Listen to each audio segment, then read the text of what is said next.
आपने एक कहावत जरूर सुनी होगी कि नया नया मुल्ला ज्यादा प्याज खाता है।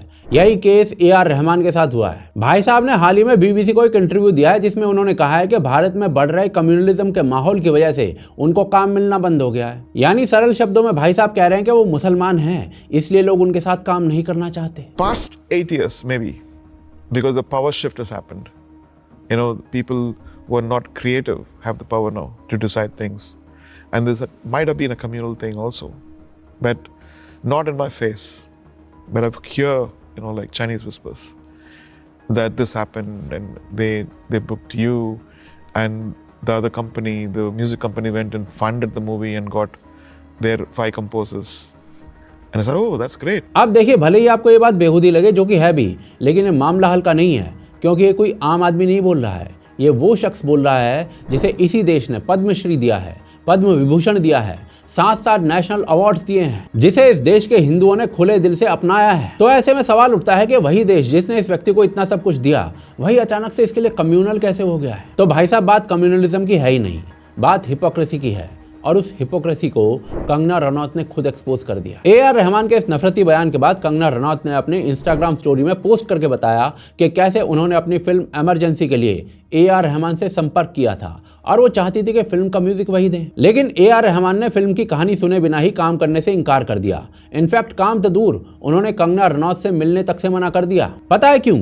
क्योंकि कंगना रनौत की आइडियोलॉजी भाई साहब की आइडियोलॉजी से डिफरेंट है। क्योंकि कंगना रनौत हिंदुत्व के मुद्दे पर काफी वोकल है। अगर ऐसा है तो जरा सोचिए कि कोई इंसान किस हद तक अपनी एक तय विचारधारा में इतना फंसा हुआ हो सकता है कि वो अपने फैसले काम की क्वालिटी के आधार पर नहीं, बल्कि अपनी सोच और आइडियोलॉजी के आधार पर ले रहा है। वो भी तब जब इमरजेंसी फिल्म के रिलीज के बाद राइट विंगर्स के ग्रुप ने इस फिल्म को ट्रोल किया और लेफ्ट विंग के कुछ लोगों ने इस फिल्म को सराहा है। यहाँ तक कि विरोधी विचारधारा के नेताओं ने भी इस फिल्म की तारीफ की है। फिर भी ए.आर. रहमान ने पहले से ही तय कर लिया था कि भाई इस फिल्म का हिस्सा नहीं बनेंगे, क्योंकि उनकी विचारधारा अलग है। और भाई साहब, हिम्मत देखिए कि उसके बाद भी इंसान कहता है कि उसे काम नहीं मिल रहा, क्योंकि देश का माहौल बदल दिया गया है। और यहीं पर ए.आर. रहमान की सबसे बड़ी हिपोक्रेसी सामने आ जाती है। जो इंसान खुद ये तय कर रहा है कि उसे किस विचारधारा के लोगों के साथ काम करना तो दूर, मिलना भी नहीं है, वही इंसान बाद में ये कह रहा है कि इंडस्ट्री कम्युनल हो गई है और उन्हें काम नहीं मिल रहा। और भाई साहब, आयरनी देखिए जरा, ये जो ए.आर. रहमान कह रहे हैं ना कि पिछले 10 सालों में इनको काम ना मिलने की वजह पॉलिटिकल पावर शिफ्ट है, तो सबसे ज्यादा सम्मान इसी दौर में इन्हें मिला है जिसे वो सबसे खराब बता रहे हैं। उनको मिले 7 नेशनल अवार्ड में से 5 उसी सरकार के कार्यकाल में मिले हैं, जिस पर आज इशारों में सवाल उठा रहे हैं। कांग्रेस और डीएमके के पूरे 10 साल के शासनकाल में उनको एक भी नेशनल अवार्ड नहीं मिला था, और अब वही ए.आर. रहमान कह रहे हैं कि बॉलीवुड में उन्हें उनकी मुस्लिम आइडेंटिटी की वजह से डिस्क्रिमिनेट किया जा रहा है। अगर भाई साहब ऐसा होता तो छावा जैसी फिल्म, जिसे बाय द वे आप खुद प्रोपेगेंडा और हेटफुल बता रहे हैं, उसके लिए आपने करोड़ों रुपए क्यों लिए? I mean, you've said you're very proud of the soundtrack of Chava, and it is a really good soundtrack, but it is a divisive film. It is. You know, I watched it. I'll be really honest with you. It is divisive. I think it cashed on divisiveness, but I think the core of it is to show the bravery, because the director, I told him, like, why do you need me for this? He said, we need only you for this. So I think he had a very... आपने खुद कहा था कि छावा के director चाहते थे कि आप ही फिल्म का म्यूजिक दें, आपको पैसा चाहिए था, आपने ले लिया, और उसके बाद आप ही कहने लगे भाई फिल्म तो नफरत फैलाती है। पता है क्यों?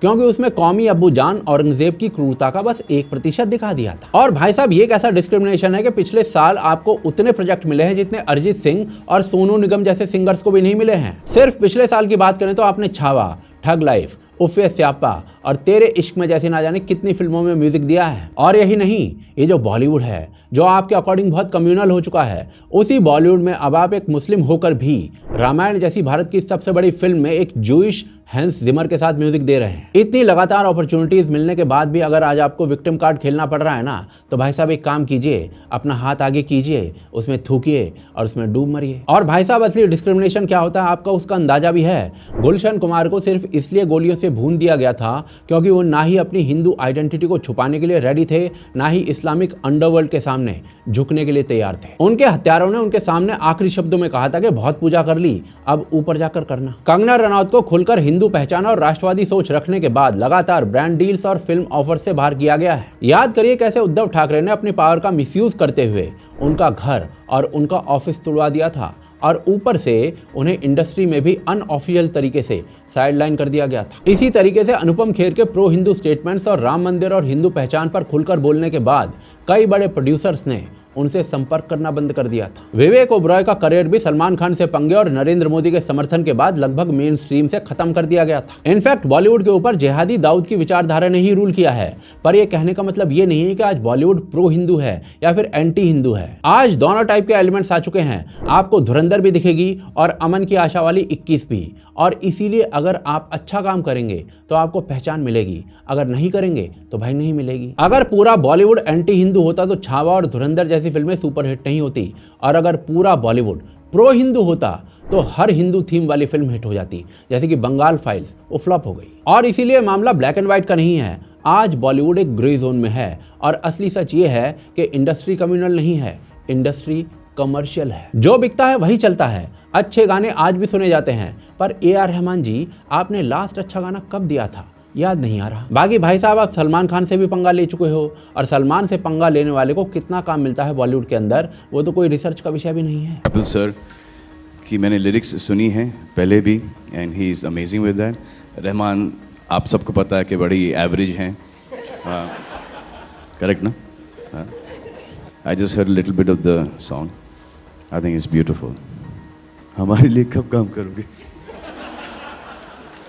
रहमान सलमान जब स्टेज पर थे तो उन्होंने एक क्वेश्चन आपसे पूछा धीरे से कि मेरे लिए कब काम करेंगे, तो ये आंसर कब आएगा और कब हम देखने वाले हैं उनके लिए आपको काम करते हुए? And then he has to do movies which I like.